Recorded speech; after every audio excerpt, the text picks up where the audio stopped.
గురుగారు మకర రాశి వారికి ఈ వారం ఎలా ఉండబోతోంది? మకర రాశి వారికి 3 గ్రహాలు దివ్యంగా యోగిస్తున్నాయమ్మ. పంచమంలో గురువు, ద్వితీయంలో శుక్రుడు, తృతీయంలో రాహువు. మనోబలంతో పనిచేయండి. ఆత్మవిశ్వాసంతో ముందుకు సాగితే తప్పకుండా విజయం లభిస్తుంది. వృత్తి ఉద్యోగ వ్యాపారాల్లో మిశ్రమ ఫలితాలు ఉన్నప్పటికీ మీ కృషికి తగిన ఫలితం తప్పనిసరిగా వస్తుంది. పంచమ బృహస్పతి వల్ల అవసరాలకు తగిన సహకారం అందుతుంది. ఆర్థిక విషయాలు బాగున్నాయి. ధనస్థానగతుడైన శుక్రుడు యోగాన్ని ఇస్తారు. ధనధాన్యాభివృద్ధి ఉంటుంది. సకాలంలో పనిచేయడం ద్వారా మేలు జరుగుతుంది. సరైన నిర్ణయాలు తీసుకుంటే కలిసి వస్తుంది. పట్టుదలతో చేసే పనులు విజయాన్ని ఇస్తాయి. ఏకాగ్రతతో కృషిని కొనసాగించండి.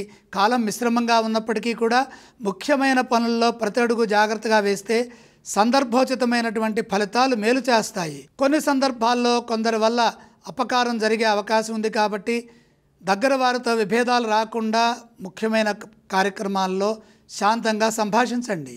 లక్ష్యం సిద్ధించే వరకు బాధ్యతాయుతంగా పనులు పూర్తి చేసుకోవాలి. కార్యసాధనలో ధర్మబద్ధంగా ముందుకు సాగండి. మీ ధైర్యం మిమ్మల్ని కాపాడుతుంది. మిత్రుల సహాయంతో పనులు పూర్తి చేయండి.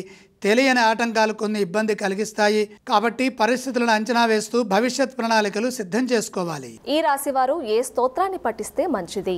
మకర రాశి వారు నవగ్రహ శ్లోకాలు చదువుకోవాలి. మకర రాశి వారు ఏ ఆలయాన్ని సందర్శించాలి?